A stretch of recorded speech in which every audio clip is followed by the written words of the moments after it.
Hello বন্ধুগণ, আপনারা যারা জন উইকের মতো অ্যাকশন প্যাক কিছু দেখতে চান, আপনাদের জন্য রয়েছে সাকামোতো ডেইজ। সাকামোতো তারও এক সময়ের ভয়ঙ্কর অ্যাসাসিন, যার নাম শুনলেই অপরাধী জগতে কাঁপন ধরত। কিন্তু এখন সে একটা নিরীহ দোকানদার, তার পরিবারের সাথে শান্তিতে দিন কাটাচ্ছে। চেহারা দেখলে কেউ ভাবতেই পারবে না যে এই ভদ্রলোক একসময় অপরাধ জগতের রাজা ছিল। তাহলে চলুন কথা না বাড়িয়ে শুরু করা যাক সাকামোতো ডে এর প্রথম পর্ব।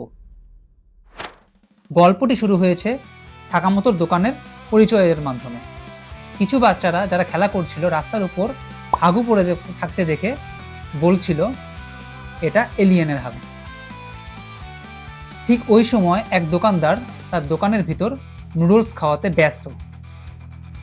একদা এক সময় বিখ্যাত হিটম্যান ছিল যার নাম সাকামোতো তারো। যারা সাকামোতোকে চিনত সবাই তাকে দেখা মাত্রই মারার চেষ্টা করত, কিন্তু কেউই সাকামোতোর সাথে পেরে উঠত না। তার সঙ্গীরাও তার দক্ষতা দেখে হতবিহ্বল হয়ে যেত।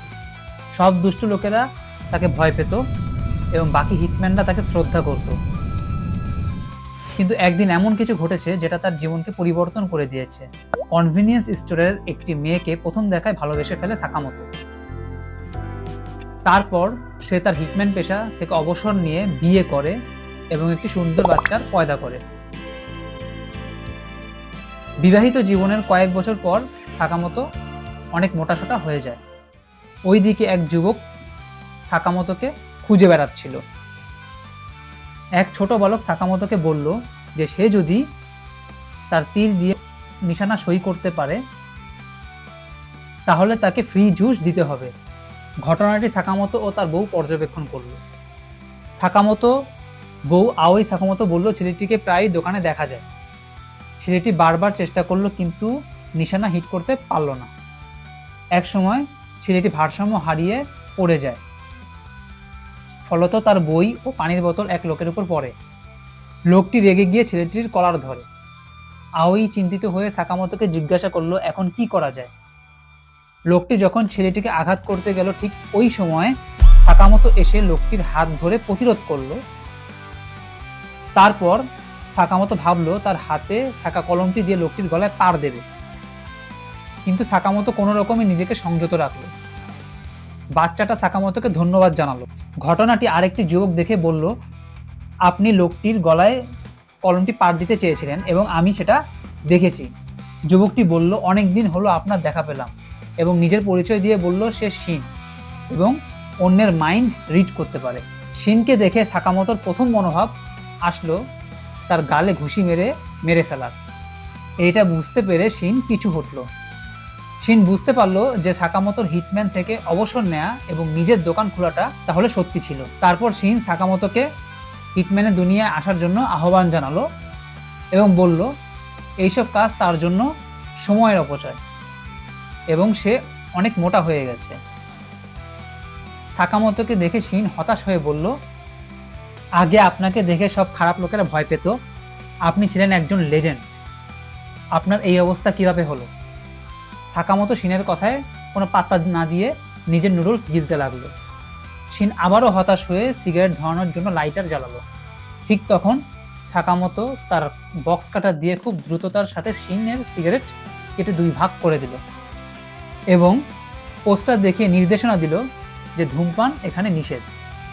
শিন বুঝতে পারল যে সাকামোতো মোটা হলেও আগের মতোই দক্ষ এবং উপলব্ধি করলো যে সাকামোতো তাকে যে কোনো সময় চাইলেই মেরে ফেলতে পারে। নুডলস খাওয়া শেষে সাকামোতো বাইরে বের হলো। শিনও তার সাথে বের হলো। পথিমধ্যে এক লোক সাকামোতোর সাহায্য চাইল। শিন ভাবলো লোকটা সাকামোতোকে দিয়ে কি করাতে চায়। সাকামোতোকে দিয়ে কি কাউকে মারতে চায়? পরে দেখা গেল সাকামোতো লোকটির গাছের একেবারে উপরের শাখা ছাঁটাই সাহায্য করলো। এরপর শিন দেখলো আরেকজন মহিলার বাচ্চা সবজি খাবে না দেখে সাকামোতো সাহায্য চাইল। সাকামোতো তার অনন্য কৌশলে বাচ্চাটিকে সবজি খাইয়ে দিল। একটি বলকে দুটি বলে রূপান্তরিত করার মতো অকেজো কাজও করে সাহায্য করলো দুটি বালককে। এইসব দেখে শিন বলল আপনি তো দেখছি এই শহরে জ্যাক অফ অল ট্রেডস। শিন তখন ভাবল সাকামোতো হয়তো এইসব করে নিজের পরিচয় গোপন রাখে এবং শহরের মানুষের সাথে মিশে থাকে। শিন একটা কনক্লুশনে আসলো এবং সাকামোতোকে বলল যে তার নতুন রূপ পুরোই হাস্যকর। এরপর শিন একটা ভাব নিয়ে বলল যে সে আবার ফিরে আসবে। ঠিক ওই সময় তার মাথায় ওই ছোট ছেলেটা খেলনার তীর ছুঁড়ে মারল। শিন বলল, এই দুষ্ট ছেলে। শিন তারপর গাড়ির ভিতর ঢুকে ভাবলো যে এই 5 বছরের মধ্যে সাকামোতো ভাইয়ের মেজাজ অনেক কোমল হয়ে গেছে, কিন্তু সাকামোতো ভাই এখনো আগের মতোই কুল এবং সে এখনো সাকামোতোর সাথে কাজ করতে চায়। হঠাৎ শিনের বস তাকে কল দিল। শিন ফোন ধরায় বস জিজ্ঞাসা করলো সে কি সাকামোতোকে নিজের দলে আনতে সক্ষম হয়েছে কিনা। শিন উত্তরে না বলল। বস তারপর জিজ্ঞাসা করলো, তাহলে কি তুমি তাকে মেরে ফেলেছো? শিন বলল, বস সাকামোতোকে কি আসলেই মারতে হবে? সাকামোতো তো এখন অনেক মোটাসোটা হয়ে গেছে, তার বেঁচে থাকাটা আমাদের জন্য কোনো হুমকি স্বরূপ নয়। বস বলল, তুমি কি জানো না আমাদের এখানে কি নিয়ম? যেই আমাদের সঙ্গ ছেড়েছে তাকেই মরতে হয়েছে। সাকামোতো নিয়ম ভঙ্গ করেছে, সুতরাং তাকেও আমাদের হাতে মরতে হবে। হঠাৎ বস রেগে গেল, তুমি কাজ করতে না চাইলে অন্যজন আছে, সে কাজ করে দেবে। বেশি বেশি আমার সাথে ঝামেলা পাকিও না, তাহলে সাকামোতোর সাথে তোমাকেও কবরে পুঁতবো। কাজ করো, না হয় তুমিও মরো। শিন বসের কথায় পাত্তা না দিয়ে কল কেটে দিল। শিন পরে নিজে নিজে ভাবলো যে তার হাতে আর কোনো উপায় নেই এবং সে যদি কাজটা না করে তাহলে অন্য কেউ করবে, এর চেয়ে ভালো কাজটা নিজে করা। তাই শিন আবার গেল সাকামোতোর দোকানের উদ্দেশ্যে। পথিমধ্যে শিনের সাথে সাকামোতোর বউ ও ওই তীরওয়ালা বাচ্চাটার সাথে দেখা হলো। বাচ্চাটা শিনের সাথে খেলা করতে চাইলো। শিন বলল, ছোটদের খেলার পালা শেষ, এখন খেলবে বড়রা। এই বলে শিন দোকানে ঢুকলো। ওই সময় সাকামোতো বসে খবরের কাগজ পড়ছিল। শিন সাকামোতোকে বলল, মনে হচ্ছে আমার কাল শহর ছেড়ে চলে যেতে হবে, তাই ভাবলাম আপনাকে একটু সম্মান দিয়ে যাই। ঠিক এই বলে শিন গুলি ছোড়া শুরু করলো। সাকামোতো তার মুখ দিয়ে বিচি ছুঁড়ে শিনের গুলির দিক পাল্টে দিল।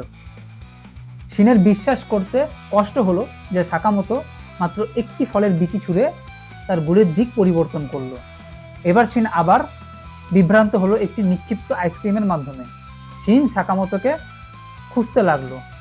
সে কিছুটা হতাশ হয়ে যাচ্ছিল, কারণ শিন এখন সাকামোতোর মাইন্ড রিড করতে পারছে না। এরপর সাকামোতো একটি রাবার ব্যান্ড দিয়ে গুড়ি গুড়ি বল নিক্ষেপ করা শুরু করলো। শিন কোনো রকমে বলগুলো এড়িয়ে আবার সাকামোতোর দিকে পিস্তল তাক করতে গেল। ঠিক ওই সময় সাকামোতো শিনের দিকে খাবার ক্রিম ছুঁড়ে মারল। শিন ভাবলো তার অবস্থান পুনরায় ঠিক করতে হবে। ঠিক ওই মুহূর্তে সাকামোতো পিছন থেকে লাথি মারল। শিন ছিটকে পড়ে দোকানের এক প্রান্তে পড়ল এবং জ্ঞান হারালো। জ্ঞান ফেরার পর শিন সাকামোতোর বউ আওই ও একটি ছোট মেয়েকে দেখতে পেল। সে এখন ভাবছে যে সে এখন কোথায়। মিস আওই বলল, এটা সাকামোতোর দোকানের 2য় তলা। এরপর মিস আওই জিজ্ঞাসা করলো যে সে তাদের সাথে একসাথে রাতের খাবার খাবে কিনা। শিন কিছু না বুঝতে পেরে খাবার টেবিলে বসে পড়ল। শিন ভাবলো খাবারগুলো বিষাক্ত কিনা এবং সে এও ভাবলো তার শরীরে তো বিষাক্ত খাবার প্রতিরোধ করার ক্ষমতা আছে। খাবার খাওয়ার সময় শিনের আবেগ এসে পড়ল। শিন ভাবলো সে কখনো তার হিটম্যান জীবনে এরকম কিছু অনুভব করেনি। শিন পরে বুঝতে পারলো যে সাকামোতো খুন করা থেকে অব্যাহতি নিয়েছে, কারণ এই দৈনন্দিন জীবনকে রক্ষা করার জন্য। শিন খাবারের জন্য সাকামোতোকে ধন্যবাদ জানালো। সাকামোতো শিনকে তার দোকানে আবার আসার জন্য আহ্বান জানালো। শিন ভাবলো যে সাকামোতোর সাথে পেরে উঠবে না এবং সে চলে গেল। বস জিজ্ঞাসা করলো, তুমি নাকি আমার সাথে দেখা করতে চেয়েছিলে? বস আরো বলল, তোমার তো লজ্জা হওয়া উচিত, তুমি এবারও সাকামোতোকে মারতে ব্যর্থ হয়েছ। এরপর শিন বসের কাছে সাকামোতোর প্রাণ ভিক্ষা চাইল। এটা দেখে সবাই হাসলো। বস জিজ্ঞাসা করলো, তুমি তাকে বাঁচাতে চাচ্ছ কেন? শিন বুঝালো যে সাকামোতোর পরিবার আছে, কিন্তু বস মানতে চাইল না। সে বলল, সাকামোতো আমাদের অর্গানাইজেশনের নিয়ম ভঙ্গ করেছে, তার দায়িত্ব ত্যাগ করেছে, তাই তাকে মরতে হবে। শিন বলল যে সাকামোতোর বদলে সে জীবন দিতে প্রস্তুত এবং আবারও সাকামোতোর প্রাণ ভিক্ষা চাইল। বস কৌতূহল বশত জিজ্ঞাসা করলো কেন সে সাকামোতোর জন্য এত কিছু করতে চাচ্ছে। শিন বলল, এটা তার প্রায়শ্চিত্ত, তার হিরোর উপর পিস্তল তাক করার জন্য। বস বলল, আচ্ছা ঠিক আছে, তুমি তাহলে নিজেকে মারো, তাহলে আমি সাকামোতোকে ছেড়ে দেব। এরপর বস ভাবলো যে সে বোকা, তাই সে আমার কথা বিশ্বাস করে আত্মহত্যা করতে যাচ্ছে। কিন্তু বসের পরে খেয়াল হলো যে শিন তো মাইন্ড রিড করতে পারে। শিন বলল, আমি সব শুনেছি, যদিও আমি বিস্মিত হইনি। বস সবাইকে শিনকে মারার নির্দেশ দিল। ওইদিকে সাকামোতো গান ফায়ার শুনতে পেল। এরপর সাকামোতো একটি গুপ্ত রুমে ঢুকলো যেখানে অনেক অস্ত্র আছে। সেইখান থেকে একটা পিস্তল বার করলো। বস তার লোকদের জিজ্ঞাসা করলো, তোমাদের একটি লোককে মারতে এত কষ্ট হচ্ছে কেন? ওইদিকে শিনের পিস্তলে বুলেট শেষ হয়ে যাচ্ছিল। বস তারপর তার লোকদের বলল যে শিনের বেশি কাছে যাতে তারা না যায়, তাহলে শিন তাদের মাইন্ড রিড করে ফেলবে। একজন ভাবলো শিনকে লুকায়িত অবস্থায় গুলি করবে। শিন সেটা বুঝে তৎক্ষণাৎ গুলি করলো, কিন্তু কিছুক্ষণ পরেই একটি গুলি শিনের পায়ে লেগে গেল। শিন বসে পড়ল। কয়েকজন লোক শিনকে ঘেরাও করলো। শিন ভাবলো এই বুঝি সে মরতে যাচ্ছে। ঠিক ওই সময় সাকামোতো পিছন থেকে এসে তার ইলেকট্রিক গানের মাধ্যমে সবাইকে অচল করে দিল। সাকামোতোকে দেখে বস চিল্লাতে শুরু করলো, সাকামোতো এসে গেছে, তাকে মারো সবাই। কিছু বোঝার আগেই একজন সাকামোতোর হাতে ঘুষি খেয়ে মাটিতে লুটিয়ে পড়ল। আরেকজন সাকামোতোকে চাকু দিয়ে আঘাত করতে চাইলে সাকামোতো তার হাত ধরে কনুই দিয়ে জোরে আঘাত করলো।